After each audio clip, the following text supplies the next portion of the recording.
ನಾರದ ಸನತ್ಕುಮಾರ ಸಂವಾದ. ಸುದಾಸ ಮತ್ತು ಸುಧಾಸ ಅಥವಾ ಸೋಮದತ್ತ ಬ್ರಾಹ್ಮಣನಿಗೆ ರಾಕ್ಷಸತ್ವ ಪ್ರಾಪ್ತಿ ಹಾಗೂ ರಾಮಾಯಣ ಕಥಾ ಶ್ರವಣದಿಂದ ಅವನ ಉದ್ಧಾರ. ಋಷಿಗಳು ಕೇಳಿದರು, ಮಹಾಮುನಿಗಳೇ, ದೇವರ್ಷಿ ನಾರದ ಮುನಿಗಳು ಸನತ್ಕುಮಾರರಿಗೆ ರಾಮಾಯಣ ಸಂಬಂಧವಾದ ಎಲ್ಲ ಧರ್ಮಗಳನ್ನು ಹೇಗೆ ವರ್ಣಿಸಿದ್ದರು? ಅವರಿಬ್ಬರು ಯಾವ ಕ್ಷೇತ್ರದಲ್ಲಿ ಭೇಟಿಯಾಗಿದ್ದರು? ನಾರದರು ಅವರಲ್ಲಿ ಹೇಳಿದುದೆಲ್ಲವನ್ನೂ ನೀವು ನಮಗೆ ತಿಳಿಸಿರಿ.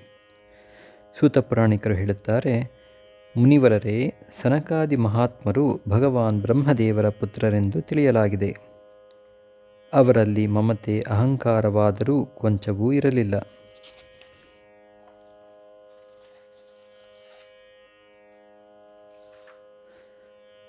ಸನಕ, ಸನಂದನ, ಸನತ್ಕುಮಾರ ಮತ್ತು ಸನಾತನ ಇವರನ್ನು ಸನತ್ಕುಮಾರರೆಂದು ತಿಳಿಯಲಾಗಿದೆ. ಇವರು ಬ್ರಹ್ಮದೇವರ ಪುತ್ರರಾಗಿದ್ದಾರೆ. ಅವರು ಭಗವಾನ್ ವಿಷ್ಣುವಿನ ಭಕ್ತರೂ ಮಹಾತ್ಮರೂ ಆಗಿದ್ದಾರೆ. ಸದಾ ಬ್ರಹ್ಮ ಚಿಂತನೆಯಲ್ಲೇ ತೊಡಗಿರುತ್ತಾರೆ. ಸತ್ಯವಾದಿಗಳಾಗಿದ್ದು ಸಾವಿರಾರು ಸೂರ್ಯರಂತೆ ತೇಜಸ್ವಿಗಳೂ ಮೋಕ್ಷಾಭಿಲಾಷಿಗಳೂ ಆಗಿರುವರು. ಒಮ್ಮೆ ಈ ಮಹಾ ತೇಜಸ್ವಿ ಬ್ರಹ್ಮಪುತ್ರರಾದ ಸನಕಾದಿಗಳು ಬ್ರಹ್ಮದೇವರ ಸಭೆಯನ್ನು ನೋಡಲು ಮೇರು ಪರ್ವತ ಶಿಖರಕ್ಕೆ ಹೋದರು. ಅಲ್ಲಿ ಭಗವಾನ್ ವಿಷ್ಣುವಿನ ಚರಣಗಳಿಂದ ಪ್ರಕಟಗೊಂಡ ಪರಮ ಪುಣ್ಯಮಯ ಗಂಗೆಯು ನದಿಯಾಗಿ ಹರಿಯುತ್ತಿದ್ದಳು. ಆಕೆಯನ್ನು ಸೀತಾ ಎಂದು ಹೇಳುತ್ತಾರೆ. ಅದನ್ನು ದರ್ಶಿಸಿ ಆ ತೇಜಸ್ವಿ ಮಹಾತ್ಮರು ಅದರಲ್ಲಿ ಸ್ನಾನ ಮಾಡಲು ತೊಡಗಿದರು. ಬ್ರಾಹ್ಮಣರೇ, ಅಷ್ಟರಲ್ಲಿ ದೇವರ್ಷಿ ನಾರದ ಮುನಿಗಳು ಭಗವಂತನ ನಾರಾಯಣಾದಿ ನಾಮಗಳನ್ನು ಹಾಡುತ್ತಾ ಅಲ್ಲಿಗೆ ಬಂದು ತಲುಪಿದರು. ಅವರು ನಾರಾಯಣ, ಅಚ್ಯುತ, ಅನಂತ, ವಾಸುದೇವ, ಜನಾರ್ದನ, ಯಜ್ಞೇಶ, ಯಜ್ಞಪುರುಷ, ರಾಮ, ವಿಷ್ಣು, ನಿನಗೆ ನಮಸ್ಕಾರಗಳು ಹೀಗೆ ಭಗವನ್ನಾಮಗಳನ್ನು ಉಚ್ಚರಿಸುತ್ತಾ ಸಮಸ್ತ ಜಗತ್ತನ್ನು ಪವಿತ್ರಗೊಳಿಸುವ ಏಕಮಾತ್ರ ಲೋಕಪಾವನಿ ಗಂಗೆಯನ್ನು ಸ್ತುತಿಸುತ್ತಾ ಅಲ್ಲಿಗೆ ಬಂದರು. ಬಂದಿರುವ ಅವರನ್ನು ನೋಡಿ ಮಹಾ ತೇಜಸ್ವಿ ಸನಕಾದಿ ಮುನಿಗಳು ಅವರನ್ನು ಯಥೋಚಿತವಾಗಿ ಪೂಜಿಸಿದರು. ಹಾಗೂ ನಾರದರು ಕೂಡ ಆ ಮುನಿಗಳಿಗೆ ತಲೆಬಾಗಿದರು. ಅನಂತರ ಅಲ್ಲಿ ಮುನಿಗಳ ಸಭೆಯಲ್ಲಿ ಸನತ್ಕುಮಾರರು ಭಗವಾನ್ ನಾರಾಯಣನ ಪರಮಭಕ್ತ ಮುನಿವರ ನಾರದರಲ್ಲಿ ಈ ಪ್ರಕಾರ ಕೇಳಿದರು. ಸನತ್ಕುಮಾರರು ಹೇಳಿದರು, ಮಹಾಪ್ರಾಜ್ಞ ನಾರದರೇ, ತಾವು ಸಮಸ್ತ ಮುನಿವರರಲ್ಲಿ ಸರ್ವಜ್ಞರಾಗಿರುವಿರಿ. ಸದಾ ಶ್ರೀಹರಿಯ ಭಕ್ತಿಯಲ್ಲಿ ತತ್ಪರರಾಗಿರುವಿರಿ. ಆದ್ದರಿಂದ ನಿಮ್ಮಿಂದ ಮಿಗಿಲಾದವರು ಯಾರೂ ಇಲ್ಲ. ಯಾರಿಂದ ಸಮಸ್ತ ಚರಾಚರ ಜಗತ್ತಿನ ಉತ್ಪತ್ತಿ ಆಗಿದೆಯೋ, ಈ ಗಂಗೆಯು ಯಾರ ಚರಣಗಳಿಂದ ಪ್ರಕಟಗೊಂಡಿರುವಳೋ ಆ ಹರಿಯ ಸ್ವರೂಪದ ಜ್ಞಾನ ಹೇಗಾಗುತ್ತದೆ ಎಂದು ನಾವು ಕೇಳುತ್ತಿದ್ದೇವೆ. ನಮ್ಮ ಮೇಲೆ ನಿಮಗೆ ಕೃಪೆಯಿದ್ದರೆ ನಮ್ಮ ಪ್ರಶ್ನೆಯನ್ನು ಯಥಾರ್ಥವಾಗಿ ತಿಳಿಸಿರಿ. ನಾರದರು ಹೇಳುತ್ತಾರೆ, ಪರಾತ್ಪರ ಪರಮದೇವ ಶ್ರೀರಾಮನಿಗೆ ನಮಸ್ಕಾರವು. ಯಾರ ನಿವಾಸ ಸ್ಥಾನವು ಅತಿ ಉತ್ಕೃಷ್ಟವಾಗಿದೆಯೋ ಹಾಗೂ ಸಗುಣ ನಿರ್ಗುಣ ರೂಪನೂ ಶ್ರೀರಾಮನಿಗೆ ನನ್ನ ನಮಸ್ಕಾರವು. ಜ್ಞಾನ ಅಜ್ಞಾನ, ಧರ್ಮ ಅಧರ್ಮ, ವಿದ್ಯೆ ಮತ್ತು ಅವಿದ್ಯೆ ಇವೆಲ್ಲವೂ ತನ್ನ ಸ್ವರೂಪವಾಗಿದೆಯೋ ಹಾಗೂ ಎಲ್ಲರ ಆತ್ಮರೂಪನಾಗಿರುವನೋ ಆ ಪರಮೇಶ್ವರನಾದ ನಿನಗೆ ನಮಸ್ಕಾರವು. ಯಾರು ದೈತ್ಯರ ವಿನಾಶ ಮತ್ತು ನರಕದ ಅಂತ್ಯಗೊಳಿಸುವನೋ, ತನ್ನ ಕೈ ಸಂಕೇತ ಮಾತ್ರದಿಂದ ಅಥವಾ ತನ್ನ ಭುಜಗಳ ಬಲದಿಂದ ಧರ್ಮವನ್ನು ರಕ್ಷಿಸುವನೋ, ಪೃಥ್ವಿಯ ಭಾರವನ್ನು ವಿನಾಶಗೊಳಿಸುವುದು ಮನೋರಂಜನೆ ಮಾತ್ರವಾಗಿದೆಯೋ, ಆ ಮನೋರಂಜನೆಯೇ ಅಭಿಲಾಷೆ ಸದಾ ಇರಿಸುತ್ತಾನೋ, ಆ ರಘುಕುಲ ದೀಪ ಶ್ರೀರಾಮನಿಗೆ ನಾನು ನಮಸ್ಕರಿಸುತ್ತೇನೆ. ಒಬ್ಬನೇ ಆಗಿದ್ದರೂ ನಾಲ್ಕು ಸ್ವರೂಪಗಳಲ್ಲಿ ಅವತರಿಸಿರುವನೋ, ವಾನರರೊಂದಿಗೆ ರಾಕ್ಷಸ ಸೇನೆಯನ್ನು ಸಂಹಾರ ಮಾಡಿರುವನೋ, ಆ ದಶರಥನಂದನ ಶ್ರೀರಾಮಚಂದ್ರನನ್ನು ನಾನು ಭಜಿಸುತ್ತೇನೆ. ಭಗವಾನ್ ಶ್ರೀರಾಮನ ಇಂತಹ ಅನೇಕ ಚರಿತ್ರೆಗಳಿವೆ. ಅವುಗಳನ್ನು ಕೋಟ್ಯಾವಧಿ ವರ್ಷಗಳಿಂದಲೂ ಎಣಿಸಲಾಗಲಿಲ್ಲ. ಶ್ರೀರಾಮನ ನಾಮದ ಮಹಿಮೆಯನ್ನು ಮುನೀಶ್ವರರೂ ತಿಳಿಯದೆ ಹೋದರು. ಅಲ್ಲಿ ನನ್ನಂತಹ ಕ್ಷುದ್ರ ಜೀವಿಯು ಹೇಗೆ ತಿಳಿಯಬಲ್ಲದು? ಅವನ ನಾಮಸ್ಮರಣ ಮಾತ್ರದಿಂದ ದೊಡ್ಡ ದೊಡ್ಡ ಪಾಪಿಗಳೂ ಕೂಡ ಪಾವನರಾಗುತ್ತಾರೆ. ಆ ಪರಮಾತ್ಮನನ್ನು ನನ್ನಂತಹ ತುಚ್ಛ ಬುದ್ಧಿಯುಳ್ಳ ಜೀವಿ ಹೇಗೆ ಸ್ತುತಿಸಬಲ್ಲನು? ಘೋರ ಕಲಿಯುಗದಲ್ಲಿ ರಾಮಾಯಣ ಕಥೆಯನ್ನು ಆಶ್ರಯಿಸುವ ದ್ವಿಜರೇ ಕೃತಕೃತ್ಯರಾಗಿದ್ದಾರೆ. ಅಂತಹವರಿಗೆ ನೀವು ಸದಾ ನಮಸ್ಕಾರ ಮಾಡಬೇಕು. ಸನತ್ಕುಮಾರರೇ, ಭಗವಂತನ ಮಹಿಮೆಯನ್ನು ತಿಳಿಯಲಿಕ್ಕಾಗಿ ಕಾರ್ತೀಕ ಮಾಘ ಮತ್ತು ಚೈತ್ರ ಶುಕ್ಲ ಪಕ್ಷದಲ್ಲಿ ರಾಮಾಯಣದ ಅಮೃತಮಯ ಕಥೆಯನ್ನು 9 ದಿನ ಶ್ರವಣಿಸಬೇಕು. ಸುದಾಸ ಬ್ರಾಹ್ಮಣನು ಗೌತಮರ ಶಾಪದಿಂದ ರಾಕ್ಷಸ ಶರೀರವನ್ನು ಪಡೆದಿದ್ದನು. ಆದರೆ ರಾಮಾಯಣದ ಪ್ರಭಾವದಿಂದಲೇ ಅವನು ಆ ರೂಪದಿಂದ ಮುಕ್ತನಾಗಿದ್ದನು. ಸನತ್ಕುಮಾರರು ಕೇಳುತ್ತಾರೆ, ಮುನಿಶ್ರೇಷ್ಠರೇ, ಸಮಸ್ತ ಧರ್ಮಗಳ ಫಲವನ್ನು ಕೊಡುವ ರಾಮಾಯಣ ಕಥೆಯನ್ನು ಯಾರು ವರ್ಣಿಸಿದರು? ಸೌದಾಸನಿಗೆ ಗೌತಮರಿಂದ ಹೇಗೆ ಶಾಪ ಉಂಟಾಯಿತು ಮತ್ತು ಅವನು ರಾಮಾಯಣದ ಪ್ರಭಾವದಿಂದ ಹೇಗೆ ಶಾಪಮುಕ್ತನಾದನು? ಮುನಿಯೇ, ನಿಮಗೆ ನಮ್ಮ ಮೇಲೆ ಅನುಗ್ರಹವಿದ್ದರೆ ಎಲ್ಲವನ್ನೂ ಸರಿಯಾಗಿ ತಿಳಿಸಿರಿ.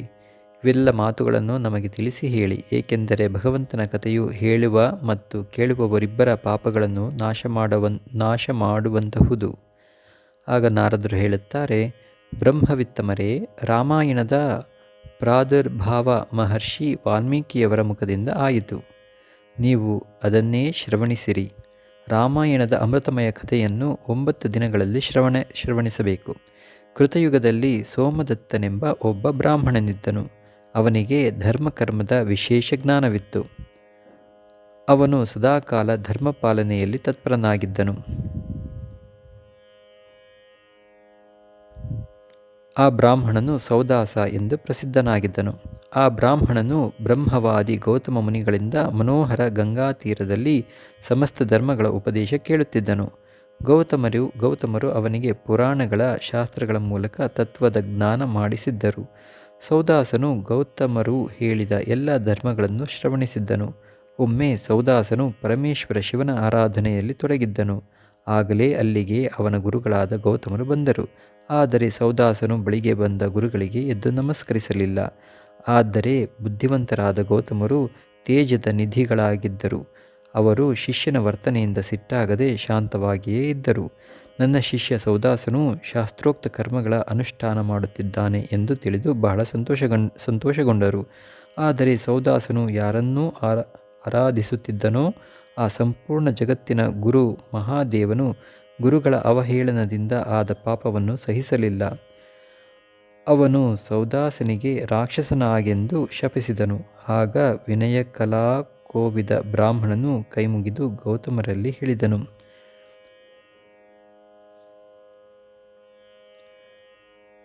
ಸಮಸ್ತ ಧರ್ಮಗಳ ಜ್ಞಾನಿಗಳೇ, ಸರ್ವದರ್ಶಿ ಸುರೇಶ್ವರ ಪೂಜ್ಯರೇ, ನಾನು ಮಾಡಿದ ಅಪರಾಧವೆಲ್ಲವನ್ನು ಕ್ಷಮಿಸಿಬಿಡಿ.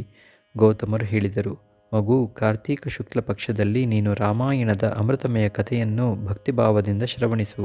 ಆ ಕಥೆಯನ್ನು 9 ದಿನ ಕೇಳಬೇಕು. ಹೀಗೆ ಮಾಡುವುದರಿಂದ ಈ ಶಾಪವು ಹೆಚ್ಚು ದಿನ ಉಳಿಯಲಾರದು, ಕೇವಲ 12 ವರ್ಷಗಳವರೆಗೆ ಇರಬಲ್ಲದು. ಬ್ರಾಹ್ಮಣನು ಕೇಳುತ್ತಾನೆ, ರಾಮಾಯಣ ಕಥೆಯನ್ನು ಯಾರು ಹೇಳಿದರು? ಅದರಲ್ಲಿ ಯಾರ ಚರಿತ್ರೆಯನ್ನು ವರ್ಣಿಸಲಾಗಿದೆ? ಮಹಾಪ್ರಾಜ್ಞರೇ, ಇವೆಲ್ಲವನ್ನು ಸಂಕ್ಷೇಪವಾಗಿ ತಿಳಿಸುವ ಕೃಪೆ ಮಾಡಿ. ಹೀಗೆ ಹೇಳಿ ಮನಸ್ಸಿನಲ್ಲಿ ಭಕ್ತಿಯುಕ್ತವಾಗಿ ಸೌದಾಸನು ಗುರುಗಳ ಚರಣದಲ್ಲಿ ವಂದಿಸಿಕೊಂಡನು. ಗೌತಮರು ಹೇಳುತ್ತಾರೆ, ಬ್ರಾಹ್ಮಣನೇ ಕೇಳು. ರಾಮಾಯಣದ ಕಾವ್ಯದ ನಿರ್ಮಾಣ ವಾಲ್ಮೀಕಿ ಮುನಿಗಳು ಮಾಡಿರುವರು. ಯಾವ ಭಗವಾನ್ ಶ್ರೀರಾಮನು ಅವತರಿಸಿ ರಾವಣಾದಿ ರಾಕ್ಷಸರನ್ನು ಸಂಹರಿಸಿದನೋ ಹಾಗೂ ದೇವತೆಗಳ ಕಾರ್ಯವನ್ನು ನೆರವೇರಿಸಿರುವನೋ ಅವನ ಚರಿತ್ರೆ ರಾಮಾಯಣ ಕಾವ್ಯದಲ್ಲಿ ವರ್ಣಿತವಾಗಿದೆ. ನೀನು ಅದನ್ನೇ ಶ್ರವಣಿಸು. ಕಾರ್ತೀಕ ಮಾಸದ ಶುಕ್ಲಪಕ್ಷದ ಪಾಡ್ಯದಿಂದ ನವಮಿಯವರೆಗೆ ರಾಮಾಯಣದ ಕಥೆಯನ್ನು ಕೇಳಬೇಕು. ಅದು ಸಮಸ್ತ ಪಾಪಗಳನ್ನು ನಾಶ ಮಾಡುವಂತಹುದಾಗಿದೆ. ಹೀಗೆ ಹೇಳಿ ಪೂರ್ಣಕಾಮರಾದ ಗೌತಮರು ತನ್ನ ಆಶ್ರಮಕ್ಕೆ ತೆರಳಿದರು. ಇತ್ತ ಸೋಮದತ್ತ ಎಂಬ ಬ್ರಾಹ್ಮಣನು ದುಃಖಮಗ್ನನಾಗಿ ರಾಕ್ಷಸ ಶರೀರವನ್ನು ಪಡೆದನು.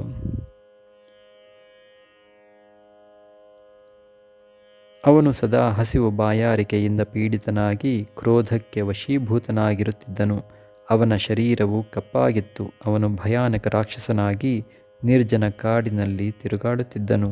ಅಲ್ಲಿ ಅವನು ನಾನಾ ರೀತಿಯ ಪಶುಗಳನ್ನು, ಮನುಷ್ಯರನ್ನು, ಹಾವು ಚೇಳು ಮುಂತಾದ ಜಂತುಗಳನ್ನು, ಪಕ್ಷಿಗಳನ್ನು, ವಾನರರನ್ನು ಬಲವಂತವಾಗಿ ಹಿಡಿದು ತಿನ್ನುತ್ತಿದ್ದನು. ಬ್ರಹ್ಮರ್ಷಿಗಳೇ, ಆ ರಾಕ್ಷಸನಿಂದ ಈ ಪೃಥ್ವಿಯು ರಾಶಿ ರಾಶಿ ಎಲುಬುಗಳಿಂದ, ಕೆಂಪು ಹಳದಿ ಶರೀರವುಳ್ಳ ರಕ್ತಪಾಯಿ ಪ್ರೇತಗಳಿಂದ ತುಂಬಿ ಹೋಗಿ ಭಯಂಕರವಾಗಿ ಕಾಣತೊಡಗಿತು.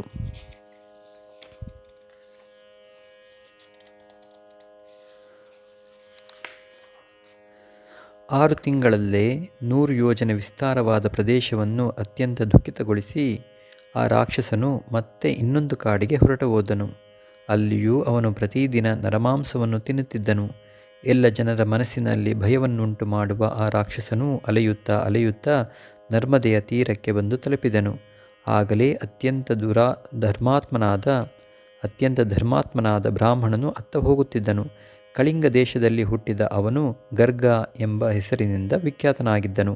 ಹಗಲಲ್ಲಿ ಗಂಗಾಜಲವನ್ನು ಹೊತ್ತುಕೊಂಡು ಭಗವಾನ್ ವಿಶ್ವನಾಥನನ್ನು ಸ್ತುತಿಸುತ್ತಾ ಶ್ರೀರಾಮನಾಮಗಳನ್ನು ಹಾಡುತ್ತಾ ಆ ಬ್ರಾಹ್ಮಣನು ಉತ್ಸಾಹ ತುಂಬಿ ಆ ಪುಣ್ಯ ಪ್ರದೇಶಕ್ಕೆ ಬಂದಿದ್ದನು.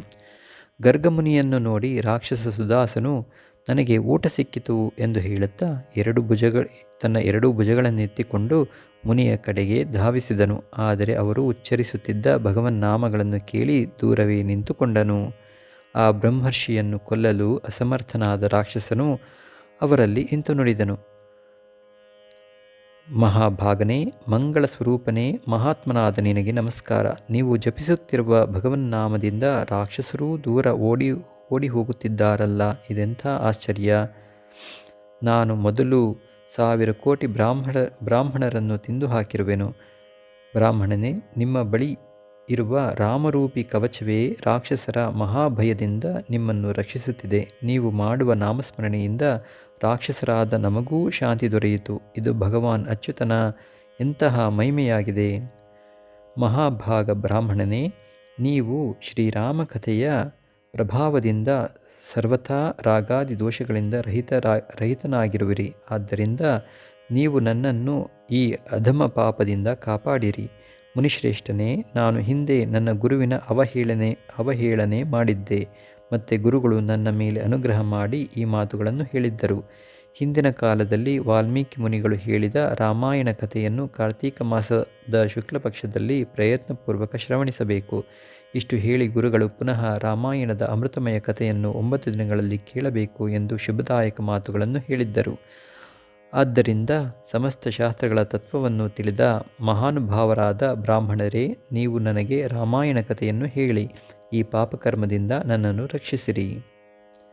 ನಾರದರು ಹೇಳುತ್ತಾರೆ, ಆಗ ರಾಕ್ಷಸ ಮುಖದಿಂದ ರಾಮಾಯಣದ ಪರಿಚಯ ಹಾಗೂ ಶ್ರೀರಾಮನ ಉತ್ತಮ ಮಹಾತ್ಯೆಯ ವರ್ಣನೆಯನ್ನು ಕೇಳಿ ದ್ವಿಜಶ್ರೇಷ್ಠ ಗರ್ಗರು ಆಶ್ಚರ್ಯಚಕಿತರಾದರು. ಶ್ರೀರಾಮನ ನಾಮವೇ ಅವರ ಜೀವನ ಅವಲಂಬನೆಯಾಗಿತ್ತು. ಆ ಬ್ರಾಹ್ಮಣರು ರಾಕ್ಷಸನ ಕುರಿತು ದಯೆಯಿಂದ ದ್ರವಿತರಾಗಿ ಸುದಾಸನಲ್ಲಿ ಇಂತು ನುಡಿದರು. ರಾಕ್ಷಸ ಮಹಾನುಭಾವ, ನಿನ್ನ ಬುದ್ಧಿ ನಿರ್ಮಲವಾಗಿ ಹೋಗಿದೆ. ಈಗ ಕಾರ್ತೀಕ ಮಾಸದ ಶುಕ್ಲಪಕ್ಷ ನಡೆಯುತ್ತಿದೆ. ಇದರಲ್ಲಿ ರಾಮಾಯಣ ಕಥೆ ಕೇಳು. ರಾಮಭಕ್ತಿಪರಾಯಣ ರಾಕ್ಷಸನೇ, ನೀನು ಶ್ರೀರಾಮಚಂದ್ರನ ಮಹಾತ್ಯೆಯನ್ನು ಶ್ರವಣಿಸು. ಶ್ರೀರಾಮಚಂದ್ರನ ಧ್ಯಾನದಲ್ಲಿ ತತ್ಪರನಾದ ಮನುಷ್ಯನಿಗೆ ಯಾರು ತಾನೇ ಕಷ್ಟ ಕೊಡಲು ಸಮರ್ಥರಾಗಿದ್ದಾರೆ. ಎಲ್ಲಿ ಶ್ರೀರಾಮನ ಭಕ್ತನಿರುವನೋ ಅಲ್ಲಿ ಬ್ರಹ್ಮ ವಿಷ್ಣು ಶಿವ ವಿರಾಜಮಾನರಾಗಿರುತ್ತಾರೆ. ಅಲ್ಲೇ ದೇವತೆಗಳು, ಸಿದ್ಧರು ಹಾಗೂ ರಾಮಾಯಣವನ್ನು ಆಶ್ರಯಿಸಿದ ಮನುಷ್ಯರು ಇರುತ್ತಾರೆ. ಆದ್ದರಿಂದ ಈ ಕಾರ್ತೀಕ ಶುಕ್ಲ ಪಕ್ಷದಲ್ಲಿ ನೀನು ರಾಮಾಯಣದ ಕಥೆ ಕೇಳು. 9 ದಿನ ಈ ಕಥೆಯನ್ನು ಕೇಳುವ ವಿಧಾನವಿದೆ. ಅದಕ್ಕಾಗಿ ನೀನು ಸದಾ ಎಚ್ಚರವಾಗಿರು. ಹೀಗೆ ಹೇಳಿ ಗರ್ಗಮುನಿಗಳು ಅವನಿಗೆ ರಾಮಾಯಣದ ಕಥೆ ಹೇಳಿದರು. ಕಥೆ ಕೇಳುತ್ತಲೇ ಅವನ ರಾಕ್ಷಸತ್ವ ದೂರವಾಯಿತು. ರಾಕ್ಷಸ ಭಾವವನ್ನು ತ್ಯಜಿಸಿ ಅವನು ದೇವತೆಯಂತೆ ಸುಂದರನೂ ಕೋಟಿ ಸೂರ್ಯರಂತೆ ತೇಜಸ್ವಿಯೂ ಭಗವಾನ್ ನಾರಾಯಣನಂತೆ ಕಾಂತಿಯುಕ್ತನೂ ಆದನು. ತನ್ನ 4 ಭುಜಗಳಲ್ಲಿ ಶಂಖಚಕ್ರ ಗದಾ ಪದ್ಮಗಳನ್ನು ಧರಿಸಿ ಅವನು ಶ್ರೀಹರಿಯ ವೈಕುಂಠಧಾಮಕ್ಕೆ ತೆರಳಿದನು. ಬ್ರಾಹ್ಮಣ ಗರ್ಗಮುನಿಯನ್ನು ಭೂರಿ ಭೂರಿ ಪ್ರಶಂಸಿಸುತ್ತಾ ಅವನು ಭಗವಂತನ ಉತ್ತಮ ಧಾಮಕ್ಕೆ ನಡೆದನು. ನಾರದರು ಹೇಳಿದರು, ವಿಪ್ರೋತ್ತಮರೇ, ಆದ್ದರಿಂದ ನೀವು ಕೂಡ ರಾಮಾಯಣದ ಅಮೃತಮಯ ಕಥೆಯನ್ನು ಕೇಳಿರಿ. ಇದರ ಶ್ರವಣದ ಮಹಿಮೆಯೂ ಯಾವಾಗಲೂ ಇದೆ. ಆದರೆ ಕಾರ್ತೀಕ ಮಾಸದಲ್ಲಿ ವಿಶೇಷವಾಗಿ ಹೇಳಲಾಗಿದೆ. ರಾಮಾಯಣದ ನಾಮವನ್ನು ಸ್ಮರಿಸುವುದರಿಂದಲೇ ಮನುಷ್ಯನು ಕೋಟಿ ಪಾಪಗಳಿಂದ ಹಾಗೂ ಸಮಸ್ತ ಪಾಪಗಳಿಂದ ಮುಕ್ತನಾಗಿ ಪರಮಗತಿಯನ್ನು ಪಡೆದುಕೊಳ್ಳುವನು. ಮನುಷ್ಯನು ರಾಮಾಯಣ ಮತ್ತು ನಾಮವನ್ನು ಒಮ್ಮೆಯಾದರೂ ಜಪಿಸಿದರೆ ಅವನು ಸಮಸ್ತ ಪಾಪಗಳಿಂದ ಮುಕ್ತನಾಗಿ ಅಂತ್ಯದಲ್ಲಿ ಭಗವಾನ್ ವಿಷ್ಣುವಿನ ಲೋಕಕ್ಕೆ ತೆರಳುವನು. ಭಕ್ತಿಭಾವದಿಂದ ರಾಮಾಯಣ ಕಥೆಯನ್ನು ಓದುವವನಿಗೆ, ಕೇಳುವವನಿಗೆ ಗಂಗಾ ಸ್ನಾನಕ್ಕಿಂತ 100 ಪಟ್ಟು ಪುಣ್ಯಫಲ ದೊರೆಯುತ್ತದೆ.